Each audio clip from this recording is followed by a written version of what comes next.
ಎಲ್ರಿಗೂ ನಮಸ್ತೆ. ವಿಡಿಯೋ ಇಷ್ಟ ಆದರೆ ಪ್ಲೀಸ್ ನಮ್ಮ ಚಾನಲ್ಗೆ ಲೈಕ್ ಮಾಡಿ, ಕಮೆಂಟ್ ಮಾಡಿ, ಸಬ್ಸ್ಕ್ರೈಬ್ ಆಗೋದನ್ನಂತೂ ಮರಿಬೇಡಿ. ತುಂಬ ಕ್ವಿಕ್ ಆ್ಯಂಡ್ ಸಿಂಪಲ್ಲಾಗಿ ಕುಕ್ಕರ್ನಲ್ಲಿ ಮಟನ್ ಬಿರಿಯಾನಿ ಹೇಗೆ ಮಾಡ್ಕೊಳ್ಳೋದು ಅಂತ ನೋಡೋಣ ಬನ್ನಿ. ಮಟನ್ ಬಿರಿಯಾನಿ ಏನೇನು ಬೇಕು ಅಂತ ನೋಡೋಣ. ಮೊದಲಿಗೆ ಒಗ್ಗರಣೆಗೆ 2 ಈರುಳ್ಳಿ, 2 ಟೊಮೊಟೊನ ಕಟ್ ಮಾಡ್ಕೊಳ್ಳಿ. ನಾನಿಲ್ಲಿ 1/4 kg ಮಟನ್ ತೊಗೊಂಡಿದ್ದೀನಿ. ಮಟನ್ ಚೆನ್ನಾಗಿ ವಾಶ್ ಮಾಡಿಕೊಂಡು ಅದಕ್ಕೆ ಉಪ್ಪು, ಸ್ವಲ್ಪ ಖಾರದ ಪುಡಿ, 1 ಚಿಟಿಕೆ ಅರಿಶಿನ ಪುಡಿ, ಸ್ವಲ್ಪ ಶುಂಠಿ ಬೆಳ್ಳುಳ್ಳಿ ಪೇಸ್ಟು, ಸ್ವಲ್ಪ ಎಣ್ಣೆ ಹಾಕಿ ಕಲಸಿ ಒಂದು ಅರ್ಧ ಗಂಟೆ ಮುಂಚೆನೇ ಮ್ಯಾರಿನೇಟ್ ಮಾಡಿ ಇಟ್ಕೊಳ್ಳಿ. ಆಮೇಲೆ ನಾನಿಲ್ಲಿ 1.5 ಪಾವಷ್ಟು ಅಕ್ಕಿ ತೊಗೊಂಡಿದ್ದೀನಿ. ಅದಕ್ಕೆ 1 ಕಪ್ಪು ಜೀರಾ ಸಾಂಬಾರ್ ರೈಸು ಮಿಕ್ಸ್ ಮಾಡಿ ಇಟ್ಕೊಂಡಿದ್ದೀನಿ. ಚೆನ್ನಾಗಿ ವಾಶ್ ಮಾಡಿ ಇಟ್ಕೊಳ್ಳಿ. ಇವಾಗ ಬಿರಿಯಾನಿ ಮಾಡೋ ವಿಧಾನ ನೋಡ್ಕೊಳ್ಳೋಣ. ಮೊದಲು ಒಂದು ಕುಕ್ಕರ್ಗೆ ಸ್ವಲ್ಪ ಎಣ್ಣೆ ಹಾಕಿ ಎಣ್ಣೆ ಜಾಸ್ತಿ ಹಾಕಕ್ಕೆ ಹೋಗ್ಬೇಡಿ ಮಟನ್ ಬಿರಿಯಾನಿ ಮಾಡಬೇಕಾದ್ರೆ, ಏಕೆಂದರೆ ಮಟನ್ನಲ್ಲೇ ಸ್ವಲ್ಪ ಎಣ್ಣೆ ಅಂಶ ಇರುತ್ತೆ. ಹಾಗಾಗಿ ಎಣ್ಣೆ ಸ್ವಲ್ಪ ಕಡಿಮೆನೇ ಹಾಕ್ಕೊಳ್ಳಿ. ಎಣ್ಣೆ ಕಾದ್ಮೇಲೆ ಎಣ್ಣೆಗೆ ಆಲ್ ಸ್ಪೈಸಸ್ ಹಾಕ್ಕೊಂಡು ಹೆಚ್ಕೊಂಡಿರೋ ಈರುಳ್ಳಿ ಹಾಕ್ಕೊಂಡು ಗೋಲ್ಡನ್ ಫ್ರೈ ಹಾಕೋಕೆ ಬಿಡಿ. ಬಿಟ್ಟ ನಂತರ ಇವಾಗ ಒಂದು ಮಸಾಲೆ ಆಡಿಸ್ಕೊಂಡು ಬರೋಣ. ಮಸಾಲೆಗೆ ಏನೇನು ಬೇಕಂದರೆ ಸ್ವಲ್ಪ ಶುಂಠಿ, ಬೆಳ್ಳುಳ್ಳಿ, ಹಸಿಮೆಣ್ಸಿಕಾಯಿ, ಈರುಳ್ಳಿ, 1 ಹಿಡಿ ಪುದೀನ ಸೊಪ್ಪು, 1 ಹಿಡಿ ಕೊತ್ತಂಬರಿ ಸೊಪ್ಪು ಹಾಕ್ಕೊಂಡು ಸ್ವಲ್ಪ ನೀರು ಹಾಕ್ಕೊಂಡು ರುಬ್ಕೊಳ್ಳಿ.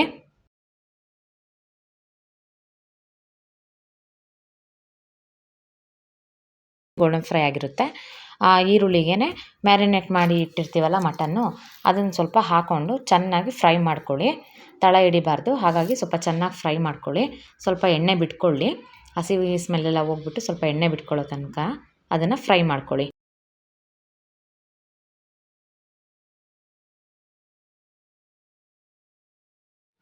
ಮಟನ್ ಫ್ರೈ ಆದಮೇಲೆ ಅದಕ್ಕೆ ಹೆಚ್ಚಿಟ್ಕೊಂಡಿರೋಂಥ 2 ಟೊಮೊಟೊನ ಹಾಕಿ ಚೆನ್ನಾಗಿ ಫ್ರೈ ಮಾಡ್ಕೊಳ್ಳಿ. ಫ್ರೈ ಎಲ್ಲ ಆದಮೇಲೆ ನಾನು 1.5 ಗ್ಲಾಸಷ್ಟು ಅಕ್ಕಿ ತೊಗೊಂಡಿದ್ದೀನಿ. ಹಾಗಾಗಿ 3.5 ಗ್ಲಾಸಷ್ಟು ನೀರು ತೊಗೋಬೇಕು. ಈಗ ಸದ್ಯಕ್ಕೆ ಮಟನ್ ಬೇಯಲಿಕ್ಕೆ ಅಂತ ಹೇಳಿ 1.5 ಗ್ಲಾಸಷ್ಟು ನೀರು ಹಾಕ್ಕೊಂಡು ಮಟನ್ನ 3 ಇಂದ 4 ವಿಷಲು ಚೆನ್ನಾಗಿ ಕೂಗಿಸ್ಕೊಳ್ಳಿ. ಸ್ವಲ್ಪ ಉಪ್ಪು ಹಾಕ್ಕೊಂಡು ಕೂಗಿಸ್ಕೊಳ್ಳಿ.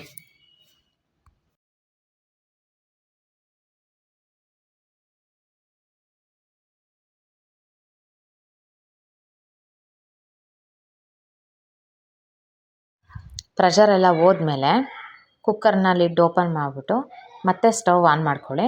ಸ್ಟವ್ ಆನ್ ಮಾಡಿಕೊಂಡು ಮಟನ್ ಬೆಂದಿದೆಯಾ ಇಲ್ವಾ ಅಂತ ಚೆಕ್ ಮಾಡ್ಕೊಳ್ಳಿ.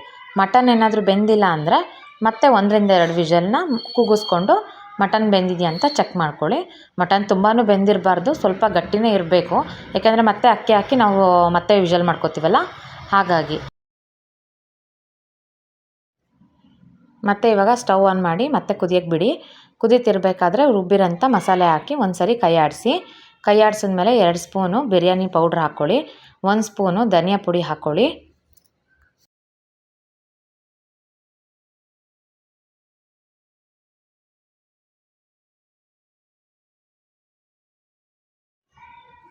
ಇವಾಗ 1 ಚಿಟಿಕೆ ಅರಿಶಿನ ಪುಡಿ ಹಾಕ್ಕೊಳ್ಳಿ.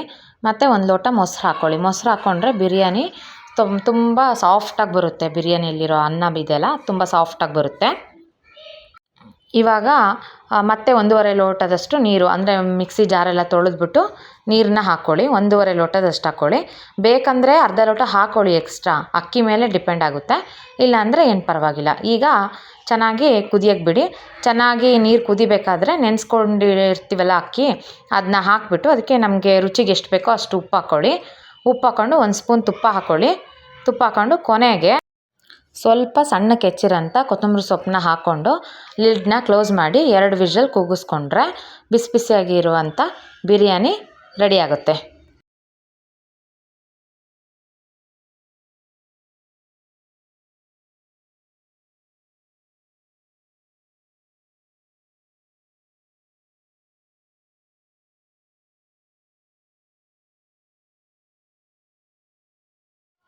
ವಾವ್, ಸೂಪರಾಗಿರೋಂಥ ಬಿರಿಯಾನಿ ರೆಡಿಯಾಗಿದೆ. ಈಗ ನಿಧಾನಕ್ಕೆ ಸ್ವಲ್ಪನೇ ನೀಟಾಗಿ ಮಿಕ್ಸ್ ಮಾಡ್ಕೊಳ್ಳಿ. ಎಲ್ಲ ಮಿಕ್ಸ್ ಮಾಡಿಕೊಂಡ್ರೆ ಸಖತ್ತು ಟೇಸ್ಟಿಯಾಗಿರೋಂಥ ಈಸಿಯಾಗಿ ಕುಕ್ಕರ್ನಲ್ಲೇ ಮಾಡ್ಬೋದಂಥ ಬಿರಿಯಾನಿ ರೆಡಿಯಾಗಿರುತ್ತೆ. ಪ್ಲೀಸ್ ನಮ್ಮ ಚಾನಲ್ಗೆ ಸಬ್ಸ್ಕ್ರೈಬ್ ಆಗಿ, ಲೈಕ್ ಮಾಡಿ ಆ್ಯಂಡ್ ಕಮೆಂಟ್ ಮಾಡಿ. ರೆಸಿಪಿ ಹೇಗಿತ್ತು ಅಂತ ತಿಳಿಸಿ. Thanks for watching.